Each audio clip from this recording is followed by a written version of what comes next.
Nabila, Dena, Uun, baca di semua ya. Baik, sebelumnya minggu lalu kita membahas tentang apa? Akikah.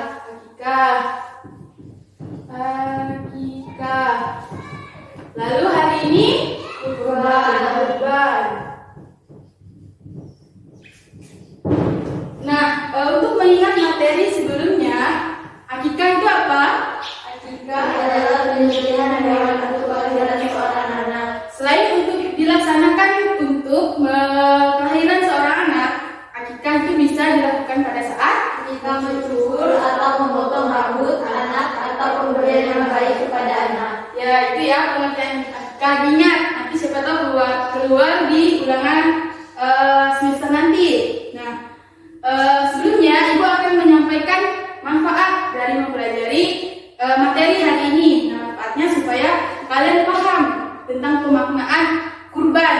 Karena di sini pernah lihat orang berkurban nggak? Maksudnya motong kurban itu pernah ya? Nah, jadi kalian paham apa sih makna mendalam? Kalian pernah lihat, tapi kalian nggak paham makna mendalam dari kurban tersebut. Nah, manfaatnya adalah kalian bakal tahu dalil apa, hukumnya apa, dalilnya apa, terus hukumnya apa juga kan. Nah, terus tujuannya supaya misalnya kan ini kan mau orang kan mau Idul Adha, biasanya ada orang yang berkurban, ada orang lewat misalnya.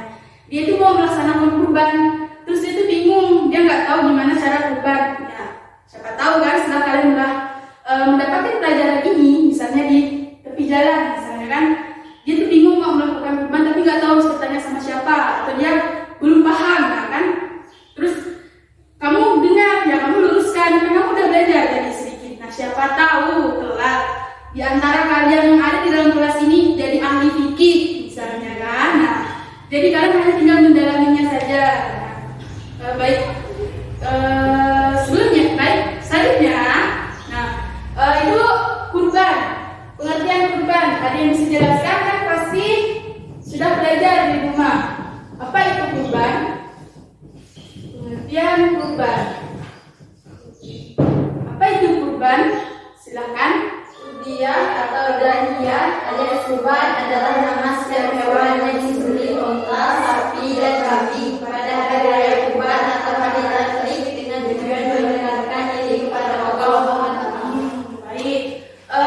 Kurban itu diambil dari bahasa Arab, yaitu udhiyah atau dohi, yang artinya kurban adalah nama hewan yang disembelih yang berupa kayak unta, sapi, apalagi tadi kambing, domba juga bisa ya. Nah, disembelih pada hari rayanya.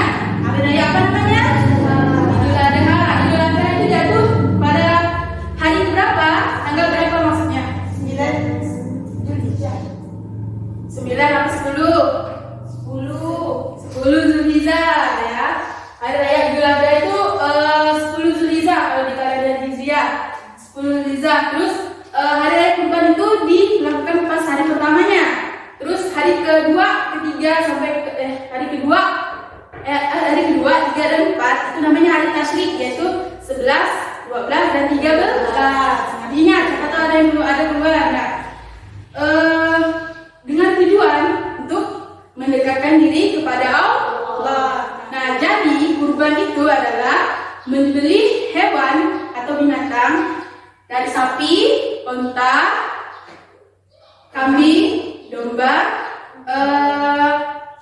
yang sudah melewati syarat yang sudah ditentukan. Nah, dengan tujuan untuk mendekatkan diri kepada Allah. Selanjutnya, hukum kurban. Ada yang tahu apa hukum melaksanakan ibadah kurban? Sunnah muakkad. Nah, hukum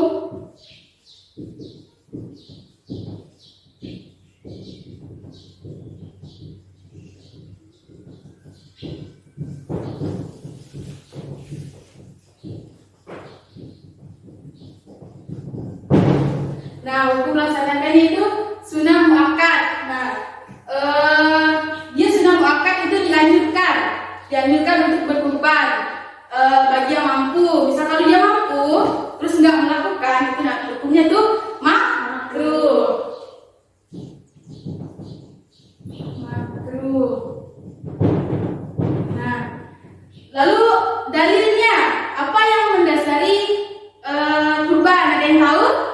Dalam surah apa? Al-Kautsar ayat 1-3. Ya, surah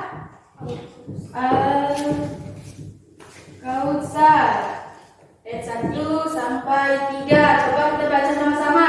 A'udzubillahi minasyaitonir rajim. Bismillahirrahmanirrahim. Inna a'tainakal kautsar fasholli li rabbika wanhar. Inna syani'aka huwal abtar. Artinya, Sesungguhnya kami telah memberimu Muhammad nikmat yang banyak, maka laksanakanlah sholat karena Tuhanmu dan berkurbanlah sebagai ibadah dan mendekatkan diri kepada Allah. Sungguh orang-orang yang membencimu dialah yang terputus dari rahmat Allah. Makna dari ayat yang kalian baca tadi, Allah itu udah kasih nikmat yang banyak kepada kita. Nah, jadi kita tuh harus bersyukur dengan cara tadi kita sholat, kan? Terus disuruh berkurban. Nah, berkurban tadi kan berkurban itu banyak sekali amalan-amalan yang kita dapat dalam satu kali kata kurban. Di situ ada bersedekah kita ikhlas. Terus meningkatkan tali silaturahmi kita kepada tetangga, orang-orang kerabat yang jauh yang nggak pernah kita kunjungi lagi kan. Nah, kita kasih tadi kurban tadi itu yang nggak pernah ngobrol jadi ngobrol, dan jadi kita tuh simpati gitu loh. Selanjutnya ada syarat dan ketentuan kurban. Nah, apa-apa saja syaratnya? Yang pertama, hewan kurban itu tidak memiliki cacat yang dapat mengurangi dagingnya atau membahayakan kesehatan orang yang mengkonsumsinya. Nah, dia tuh daging kurban itu nggak boleh cacat, nggak boleh luka sedikit pun. Misalnya malam besok mau kurban, itu tuh harus dijaga, jangan sampai dia luka, misalnya kena apakah, kena besi, apa segala macam itu nggak boleh, di dalam keadaan berdarah-darah, apalagi sakit. Nah, biasanya kalau di Jawa itu di kota-kota gitu, itu tuh ada dokter hewan biasanya kan ngecek keadaan dia tuh apakah dia sakit atau enggak. Bahaya juga misalnya kalau hewan itu rentan sama virus. Nah, jadi dicek dulu. Jadi dia berarti ada virus, kita makan jadi kena virus jadinya kan. Selanjutnya Pemotongan hewan kurban pada waktu yang ditentukan hari Nahar dan 11, 12, 13 Zulhijjah. Menurut Imam Malik, tidak sah pemotongan kurban pada dan itu aja kah? Imam Malik menemukan dua syarat di atas itu dipotong oleh seorang muslim tidak lebih dari 2 orang untuk seekor sapi, kedua atau unta. Nah, kurban tadi dilaksanakan pada 11, 12, 13 itu hari tasriknya ya, hari tasriknya. Terus kalau hari naharnya itu jatuh pada tanggal 10 ya.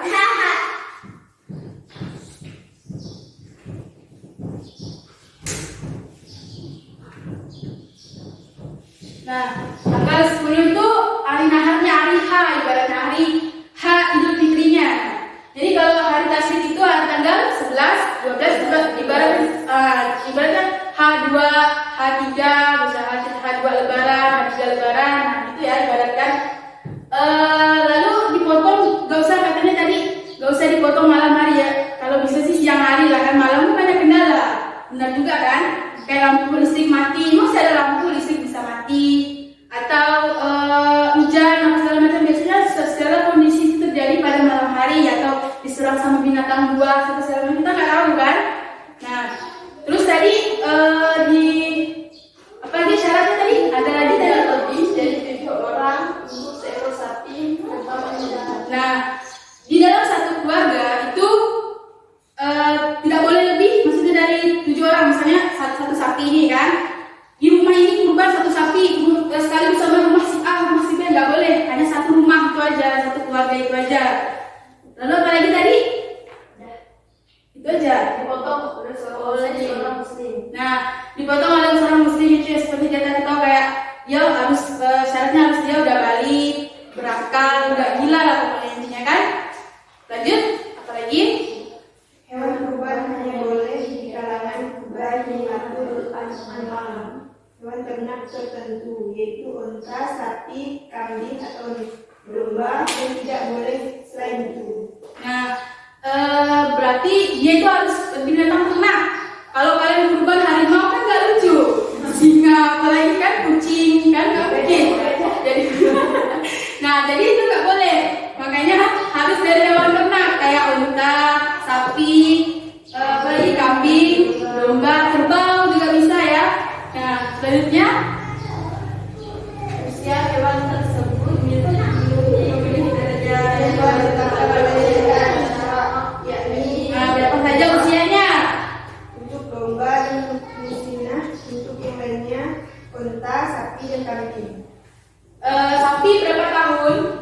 5 Sapi itu 5 tahun ya. Sapi 5 tahun. Tahunan 5 tahun, 5 tahun unta. Unta 5 tahun ya. Unta 5 tahun. Unta, sapi berapa tahun? 2 tahun. Sapi 2 tahun. Kambing berapa tahun? 1 tahun. Kambing 1 tahun. Domba 1,5 tahun. Domba 1,5 tahun. Nah, atau 6 bulan ya, 6 bulan. Nah, lanjut apa lagi? Hewan yang hendak digunakan untuk berkurban merupakan syahidul kurban. Kurban untuk orang lain namun telah sah secara syariat. Hewan kurban itu harus milik sendiri. Boleh membeli, tapi harus maksudnya kayak ada kesepakatan ijab akad dari jual beli dari harus ada akadnya. Jangan misalnya besok mau kurban nih pakai baju hitam segala macam manjat karena sapi yang nyuri sapi orang. Ini pernah terjadi di desa sebelah. Nah, dia itu besoknya mau kurban, malamnya dia join aja gitu, nggak meriksa totalnya sapinya hilang dicuri sama orang. Sapi atau kambingnya? Kambing kalau nggak salah. Sapinya tuh hilang dicuri sama orang, nggak tahu kemana sapinya. Nah jadi jangan-jangan dia mau pakai kurban ya kan? Nah jadi itu sapinya harus milik sendiri, misalnya merawat sendiri gitu. Kalau beli pun harus melalui proses jual beli. Nah selanjutnya Pembagian daging kurban dilakukan untuk 2 keadaan. Jika kurban yang dilakukan sebagai kurban nazar yang hukumnya wajib, maka seluruh daging kurban wajib dibagikan kepada fakir miskin. Sedangkan orang yang berkurban dilarang makan daging kurban tersebut. Apabila kurban yang dilakukan sebagai kurban sunnah atau kurban biasa, maka daging kurbannya dapat dibagi menjadi 3 bagian. Nah, daging kurban itu sebenarnya ada 2, kurban nazar sama kurban Idul Adha yang sunnah biasa itu nama akad. Jadi misalnya kalau kurban nazar itu kayak misalnya kamu udah bernazar, oh aku ini sembuh sakit bakal kurban, saya ibaratnya gitu ya. Nah, itu kurbannya kamu nggak boleh makan itu dagingnya, kamu harus kasih sama orang, benar-benar kamu berikhlas sedekah sama orang. Nah, kalau kurban yang sunnah itu kamu boleh makan dagingnya, dibagi sepertiga diambil sama pemilik, sepertiga lagi untuk fakir miskin, sepertiga lagi untuk kerabat dekat. Ya. Nah lalu selanjutnya apa lagi? Tata cara menyembelih hewan kurban. Tata cara menyembelih hewan kurban. Nah sekarang ada tata cara menyembelih hewan kurban. Tata caranya. Pertama apa? Mengikat hewan kurban di mana seharusnya sebelum dipotong. Nah di karantina ya. Tidak ada keadaan nih, harus dicek keadaannya, jangan sampai hilang apa segala macam. Pokoknya dia di keadaannya itu harus menjamin dan harus nggak ada sakit apa segala macam sedikit pun. Nah pokoknya dicek, pokoknya dia dijaga lah sebenarnya ya. Selanjutnya Tidak mengambil air susu atau unta, sapi, domba atau mencukur bulu domba yang belum dipotong. nah tidak boleh mengambil apa yang ada di dalam domba, di dalam binatang ternak kayak susu apa segala mencukur bulu, maksudnya bulu domba kan. Nah itu nggak boleh diambil.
baca tadi apa? Yang memotong hadap Hadap kiblat. dan hewan dibaringkan pada posisi kiri di bawah. Kiri di bawah ya. Dia di kanannya di atas, kirinya di bawah. Dia itu awalnya diikat dulu. Pertama-tama dia ditarik biar dia terbaring kan, biar enak ikat kakinya, kaki kakinya diikat. Habis itu dia dihadapkan ke kiblat kan, dengan posisi Posisi kiri di bawah. kiri di bawah, atas di atas, di kanan di atas. Lalu apa lagi di situ? Disaksikan pemotongannya oleh kurban. Nah, anggap saja ini daging kurban kayak sapi kurbannya. Dia itu motongnya harus dengan pisau yang tajam. Nah, misalkan dia itu sembelihnya harus pakai pisau yang tajam, biasa dulu lah. Kan dia itu harus kena di bagian urat nadi lehernya itu tuh harus tepat. Jangan sampai buat dia sakit, nanti belum juga mati udah menderita. Gitu. Nah, jadi biar dia dianggap sah matinya. Ya, gimana bunyi doa kurban, doa orang menyembelih kurban? Bismillah. Allahumma Allahu akbar. Allahumma hadaminka wa laka hadani. Nah, itu doanya ya, diingat-ingat doanya. Siapa tahu ada keluar di ulangan. Lalu apa lagi? Cara-cara apa? Tata caranya ada lagi nggak di situ? Alat yang dipakai harus saja. Apa lagi? Yang berkurban boleh memakan daging kurbannya maksimal sepertiga dan sebagian sederhana. Jadi itu dibagi sepertiga tadi kan. Nah, hikmah dari ibadah kurban tadi apa ayo? Menambah keimanan dan ketakwaan kepada Allah Subhanahu wa taala. Tadi kan tujuannya udah jelas bahwa ibadah kurbannya itu tujuannya adalah mendekatkan diri kepada Allah. Nah, untuk menambahkan iman dan ketakwaan kita kepada Allah dengan cara kita berkurban segala macam. Lanjut apa lagi? Bersyukur kepada Allah atas rezeki yang telah dikatakannya. Nah, kita tadi kan sudah bilang tadi yang di awal pada ayat di surah Al-Kautsar tadi bilang bahwa kita harus bersyukur kan atas nikmat yang Allah berikan kepada kita dengan cara kita sholat maupun berkurban kan. Nah, jadi Allah telah memberikan kita banyak nikmat. Nah, sepatutnya kita bersyukur dengan cara kita berkurban. Selanjutnya Meningkatkan rasa kesejahtera dan persaudaraan sesama manusia. Nah, meningkatkan rasa persaudaraan sesama manusia. Nah, itu membangkitkan ukhuwah Islamnya. Jadi semakin erat lah istilahnya tali persaudaraannya sama kawan. Nah, yang nggak pernah ngomong jadi ngomong, yang lewat nggak pernah negur jadi negur gitu loh. Nah, apalagi Membina keikhlasan dalam beramal. membina keikhlasan dalam beramal. Ya tadi kita berkurban, kita memberi kan. Jadi kita ikhlas memberi, jangan sampai udah kurban pamer. Aku tadi ngasih sekilo daging kurban gitu kan. Itu nggak boleh. Jadi kita harus ikhlas saja. Ikhlas dan maksudnya lepas aja gitu loh yang udah kita niatkan. Tadi kan kita berniatnya karena Allah. Nah, jadi nggak boleh diumbar-umbar lagi. Lalu Hikmah bagi kenikmatan. ya apa? Maya Meningkatkan kesejahteraan sosial. meningkatkan. Kesejahteraan sosial. Nah, meningkatkan kesejahteraan sosial itu kayak dia meningkatkan ukhuwah Islamnya ke kekeluargaan di dekat kayak bisa biarpun bukan keluarga, tapi kan tetangga apa segala macam kan jadi rasanya keluarga kalau semakin dekat berbagi. Nah, apalagi Mempererat ukhuwah Islamiyah dan tali persaudaraan. nah tadi kan ukhuwah Islamiyah sama tali persaudaraan. Sejauh ini apa yang masih kalian bingung dan kurang pahami tentang materi yang Ibu sampaikan? Nah, boleh bertanya, silahkan. Bu, Ya, Alfi. bagaimana latar belakang terjadinya ibadah kurban? Tadi Ibu sebenarnya pengen cerita, tapi saking lajunya jadi Ibu lupa. Nah, ibadah kurban itu pertama kali itu waktu pada masa Nabi zaman Nabi Ibrahim. Nah, Nabi Ibrahim itu kala itu dia bermimpi, dia mendapatkan wahyu Allah bahwa Nabi Ibrahim itu disuruh untuk mengorbankan atau memotong anaknya, mempersembahkan anaknya si Nabi Ismail. Nah, lalu tanpa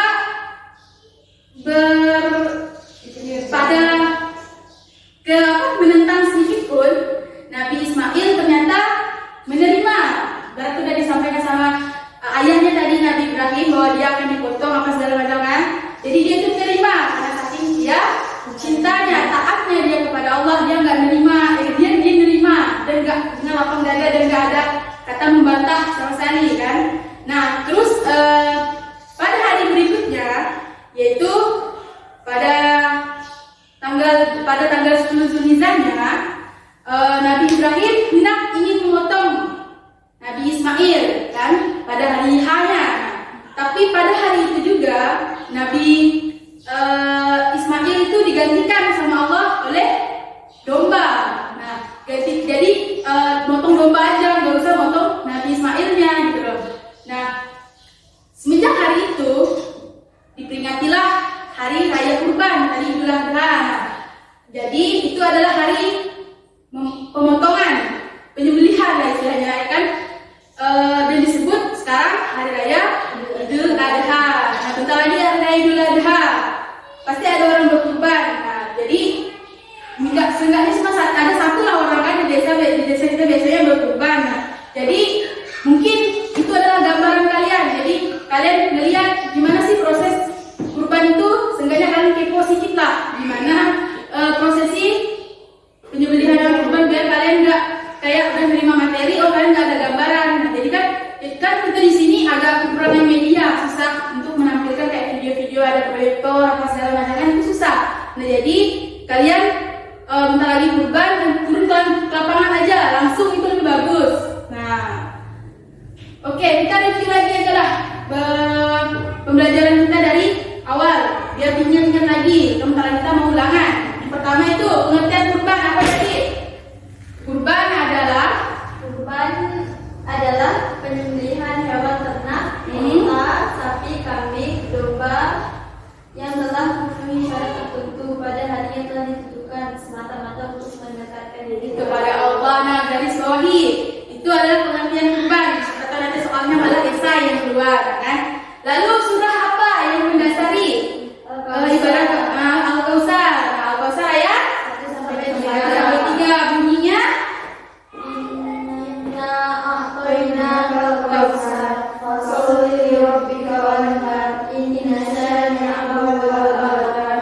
artinya sesungguhnya kami telah memberimu Muhammad nikmat yang banyak, maka laksanakanlah sholat karena Tuhanmu dan berbuatlah sebagai ibadah dan mendekatkan diri kepada Allah. Sungguh orang-orang yang bersyukur ialah yang terputus dari rahmat Allah.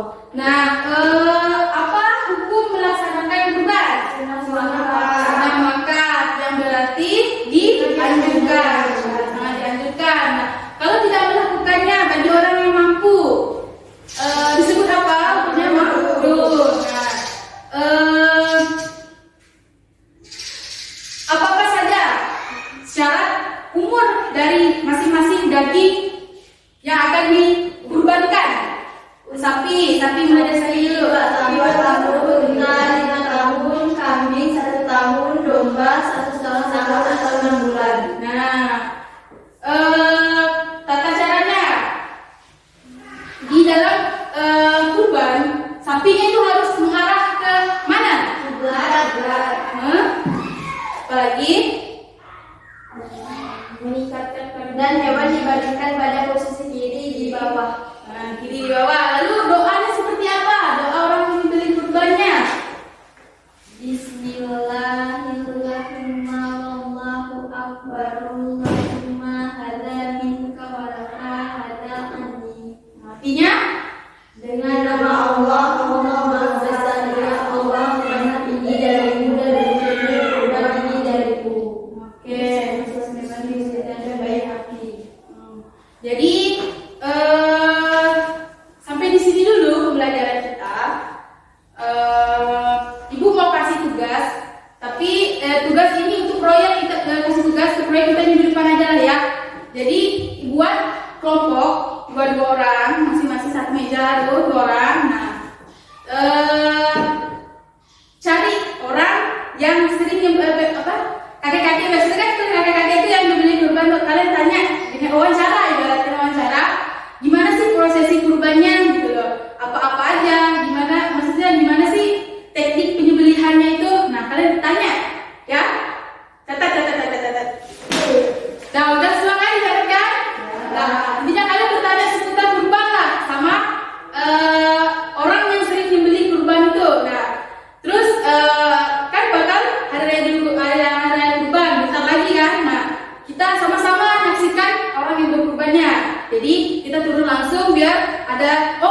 tata caranya, oh video bener ya kayak gini ngadep kiblat atau segala macam, jadi kita paham gitu loh. Oke? Nah, terima kasih untuk hari ini dan sudah meluangkan waktunya untuk masuk pembelajaran dalam kelas yang begitu singkat.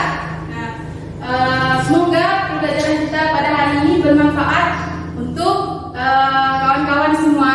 Nah, terus kedepannya semoga semuanya sukses.